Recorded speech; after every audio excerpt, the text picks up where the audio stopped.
Today we're going to take a look at the Sig M17 Commemorative Edition and the Sig Romeo-m17 enclosed emitter optic. Both of them I got over here in the box. We're going to open them up, take a look at them. In all fairness, the M17 has been opened. I've shot it one single time, but I've been holding off on opening the Romeo-m17 optic until I can get a chance to record this video. So it's been a hard 3 days waiting to open that, but we're going to go ahead and do it now. If you're not familiar with the M17, or what's the difference between the M17 and the 320, or what's the difference between the M17 P320 and the M17 Commemorative Edition, to be honest, I was a little bit confused as well when I first bought this. I happened to walk in a store looking for a 320 years back, and they had an M17 Commemorative on the shelf, and I thought, hey, why not? Give that thing a shot, give it a try. I was originally going to hold on to it, thought maybe one day they'd be worth some more money. And that may still be the case, but with all the controversy that's been surrounding Sig and people's current opinion of them, not going up in value a whole lot right now. So a couple weekends ago, I decided to bust it out of the box and finally go shoot it. So the difference between the 320 M17 and the commemorative M17, or the military issue M17, on the surface level, it's a serial number. So you see on the commemorative editions, you'll see M17-0000 all the way up to 5,000, because they made 5,000 of the commemorative editions initially. You'll also see the controls on it. So safety, mag release, slide release, that kind of stuff is FDE on the commemoratives, where on the Sig M17 P320, it's black. I kind of thought those were the only differences: a serial number, some control colors, just kind of a LARPy replica of the military edition one, or the military issued one. But there is one other key difference, and that's pretty much what we're going to look at today, is they cut the slides differently. So Sig has two versions of their higher end red dot optic for pistols. One being the actual Sig Romeo-m17 optic that was designed for the military. So it says M17 on the top. We'll take a look at that one in a moment. And then they have a civilian version of it, which they call, I believe, the Romeo Pro X. They look fairly similar when you see them side by side, but the military M17 version is a closed emitter, and the Romeo Pro X is an open emitter, so they're a little bit different there. So if you buy a commemorative, this box is a little bit open, but if you buy a commemorative model, they just come in a brown cardboard box. Supposedly that was a nod to how they're shipped to the military. May be true, may not be true, but that's what we get, the most basic looking box possible. And then for the sight, I have not even opened this all the way yet. Get some of this out of there.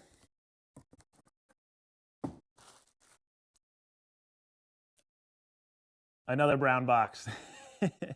So these are pretty expensive. I believe from Sig or most of the other sites, if you can find them, either in the FD or the black model, they're roughly $699.99, I believe. I happened to find one through Optics Planet that was a factory demo, and with combining some other coupon codes and so forth, I got this thing for roughly $590. So I think if you're in that kind of market, you're looking at things like the Aimpoint Acro P2s. They have another one out now. I'm trying to remember. Starts with an I. Aimpoint just recently put out another closed emitter sight, I believe. But you're up in that higher end of red dot optics. Now, the Acro P2 will pretty much fit any pistol platform that's cut for an RMR, excuse me, or rifles that you can mount it on. Other scope optics as a backup sight. A lot of versatility to the Acro, whereas these are pretty much specific only to the M17, and we're going to see why in just a moment. So let me get out the M17 before we open this guy.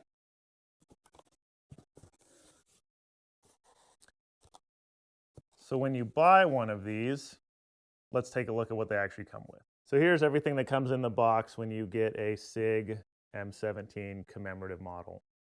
Now they don't come with the Surefire X300 light. That would sure be nice. But I happen to have an FDE one laying around, so we threw that on there. So of course you get the actual pistol itself. Big surprise. One 17-round mag right there.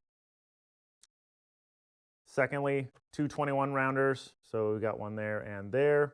Your standard lock that you've probably accumulated 1 million of these things by now if you buy pistols very often. Paperwork-wise, manual, some stickers from Sig, some information about ordering the commemorative items. So I never did order the little collector display case. Guess it would have been cool, but from what I recall, they $150, something like that, $200. They're kind of expensive. Some information about the military, I guess. Redeeming that Sig M17 authenticity card, which we'll look at in a second, because I did do that in the coin. Those weren't too bad. So the pistol itself, right here. Here's the FD controls I was talking about. So we have the safety, slide release, and the mag release being that FD color. And then this is why I decided to go with that M17 sight. So you can see here with the way the slides are cut, the rear sight is integral to that top RMR plate. So when you buy something like a Trijicon RMR or an Acro P2, you do lose that rear sight. There are some aftermarket plates that will replace that, but the sights end up sitting up kind of high with the adapter plate and the integrated rear sight again. You can actually get plates that have the sight in the front as well, but we're going to go with the actual Sig model here and see how it fits. So before I get to that, let me show you what I got in the commemorative packaging here. So this is really all that comes with it. You're going to get the certificate of authenticity here with the firearm and matching serial number, so limited run of 5,000. Mine being the 714th of 5,000. They're signed by the CEO and president of Sig, so I guess I got his signature there. And then lastly, you get this little commemorative coin. It's not really a challenge coin, but it's kind of that style. It does have the matching serial number at the bottom there. I'm not sure if it's going to focus, but those are a couple of the things that can come with the M17. They don't come with it by default, but you could order them as an accessory. There was a time limit on that, so from the date of purchase, you had X amount of time. So not sure if you can get them anymore, but those were available at the time when I bought this pistol when they first came out. So we're going to go ahead and open up this Sig Romeo-m17 sight, same one they ship and sell to the military. So you can see the demo sticker on here like I had mentioned. I bought a factory demo model because the discount was decent. So let's go ahead and get that opened up.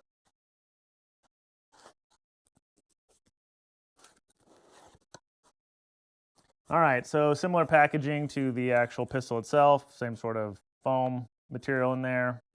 Looks like we got some instructions for the sight itself. Probably be needing those because we will have to take the RMR plate or the red dot plate, whatever you want to call it, off the pistol slide, so we'd probably be needing that. Normal Energizer CR2032 battery, so nice standard battery there, pretty much available anywhere. Red Loctite, looks like a little sample pack of red Loctite that they do ship with these types of sights sometimes, so that's great. Alrighty, looks like we got a rubber cover for the sight of sorts to protect it, I suppose, when it's not in use, so that's nice to have. Haven't got that with any of my other RMRs, I don't believe. I don't think the Trig came with it, but maybe we'll use it. And then here we go. The actual sight itself. So fairly small. Got our controls over here on the side. Metal frame surrounding it, that's nice. Here's the battery, so they're easy to access. That was one thing I did like about this, or I, in theory, liked about it. So with the Trijicon, if you have a normal Trig RMR like I have on some of my Glocks, you do have to remove the sight to get to the battery because it's on the underside of it itself. On these ones, they're right here on the side. What else we got? Assembled in USA. All right. So you can see here on the back, see that cutout, and it's kind of an indentation there. That is because if you have the M17, you'll see it's got this whole integral plate in the top with the rear sight in it. I don't know if you can see there, but the sight you can see is a separate piece from the actual plate. So my understanding is this sight should be removable from this plate, and then you can replace it here on the back of the Sig M17 optic. Let's go ahead and get this sticker off. I know this is a factory demo model, but I don't see any marks on it at all. And maybe they restuck the sticker on it, or maybe they never had the side off. I don't know.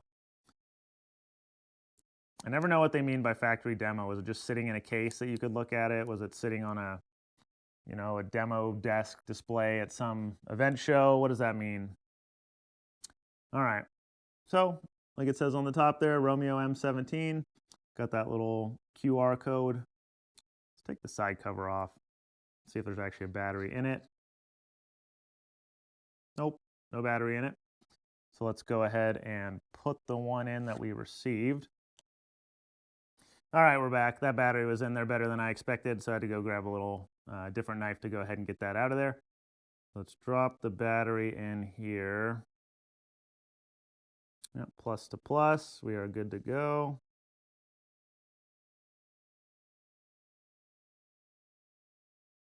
All right. Let's hit the up button for power. Ooh, that is bright. Turn that down a bit.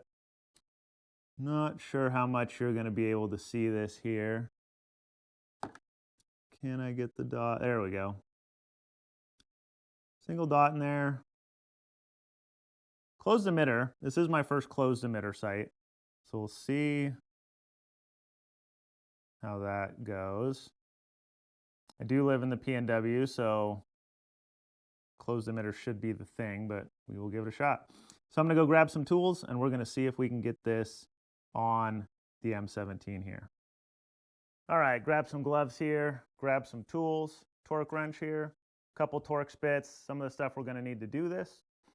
Now, if you have not disassembled an M17 or a P320 before, all you have to do is lock the slide back, rotate this lever all the way to the rear, release the slide, and it'll come right off the frame. So we don't need the frame anymore. We're just going to be working on the slide. Also going to go ahead and remove that recoil spring and take the barrel out as well. Now the first step of this is to push on this extractor pin in the back and then slide the rear backing plate off. So we're going to go ahead and see if I can do that here. So it's a Torx bit. We'll stick that in there to apply some pressure to it.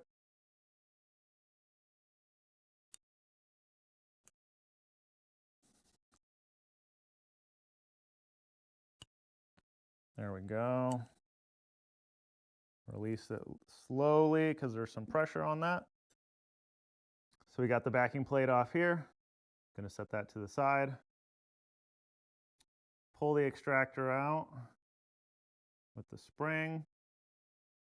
Got that here. Going to set that off to the side. Moving along.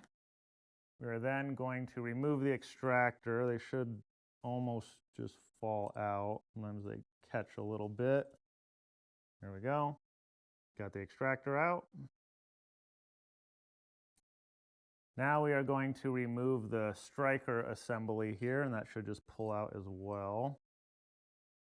There we go. Got the striker assembly. So now we pretty much stripped this slide here. You can see up in the top there is that screw underneath the sight plate. So the next step we're going to do is remove that screw. So let's make sure I got the right Torx bit. It's a 15 here. So which one do I got loaded up already? 15, perfect. All right, so we're going to go ahead and remove that. Get that fed down in there. Feels like it's got a little Loctite on it.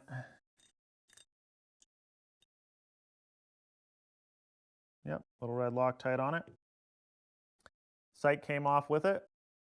Here's the factory rear sight. Now we need to remove the plate. So let's see about getting that off. Oh, just comes right off. Factory top sight plate. And here's the slide. A little bit of oil and goobers under there. Wipe some of that off. Probably need to be careful here because I can already see this chamber load indicator wanting to fall out. So be careful with that one. But here's the difference with slide cuts that you need to look for. I believe the P320M17 does not have this rear hole back here, which is required.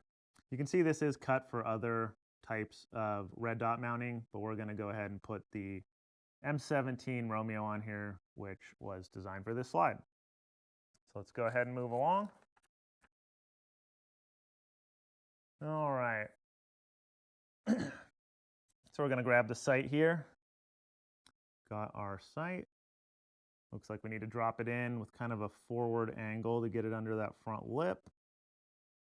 Yep, goes right in. Easy peasy. All right. Make sure we're not missing anything here. We wedged it in, seated in the front hole in the rear recoil lug. All looks good. Make sure everything looks good from the underside. Just double check that chamber load indicator here once more. Okay, yeah, it looks good. All right, got that in there. So now we are going to set the rear sight back on it. So this might take a couple hands here. So here we got our rear sight. This is basically what retains it. You can see this rear sight actually has the threaded piece in it. So we're going to set that back up on there. Perfect fit. All right. Now I'm going to have to set this down so we can apply a little bit of new Loctite to our screw and get it put back in there. We're going to want to set that to 40 inch-pounds. So let's get our torque wrench here and ramp this guy up to 40 inch-pounds. There we are. Swap our Torx bit from our normal screwdriver back into our torque wrench here. Set the screw on it. Get that Loctite opened up. We got a razor blade right over here. Give that an open. Yeah. All right. Loctite, one-time user here. Looks like let's just use the razor blade. Cut it here on my towel.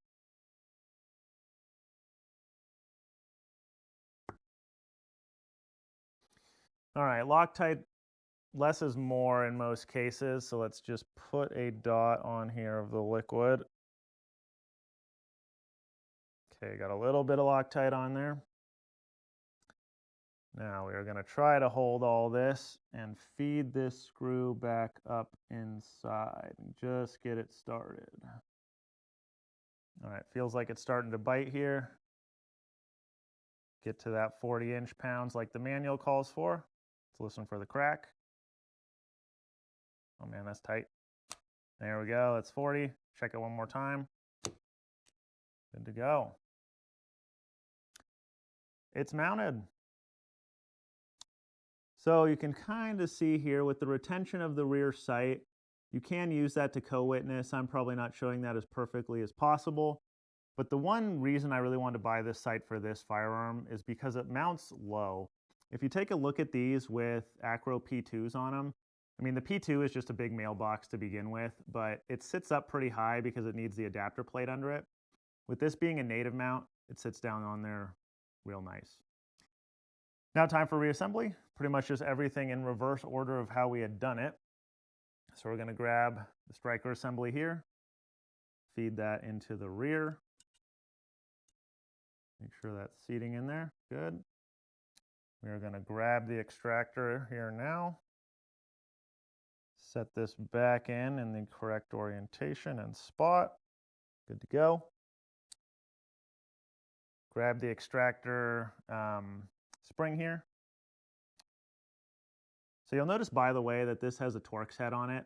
If you're removing the rear plate, you can see it's keyed on the back. You do need to rotate this slightly. So let's feed this in here. It's also tapered and keyed up on the extractor, so you want to make sure it's sitting this way. If you put it in incorrectly, I'm probably not even really going to be able to show it, it's so small. But you'll notice the actual contact here on the extractor is incorrect. It needs to be facing outward like we have it here. All right, so let's see if I can get this all back in here. Let me transition my out of the torque wrench here, get the torque bit back in the regular screwdriver. Get our rear plate started here. Push the extractor assembly or the firing pin assembly down a hair. Get this started. There, got it started. Now we will get back on the rear of the extractor here. Rotate this so the key goes in. Rotate it till it locks there. There we go. All back together. Pretty easy. All right, grab the barrel. Throw the barrel back in. Recoil spring. Throw that back in there. Get it seated. Grab our frame. Put the slide back on the frame. See if I can do this. Get it back. Lock it. Rotate the release back to the front position. Release the slide. And we are good to go. That is mounting the Sig M17 optic to the commemorative or military release of the Sig M17. Now in another video, we'll go out and shoot this thing. Looks pretty good right now with the FDE X300, DFD Sig M17 Romeo sight, and the commemorative edition pistol as well. One more look at the sights here. All the factory sights are retained, as well as the red dot mounted. So look for another video coming out soon, and we'll actually go out and shoot this thing.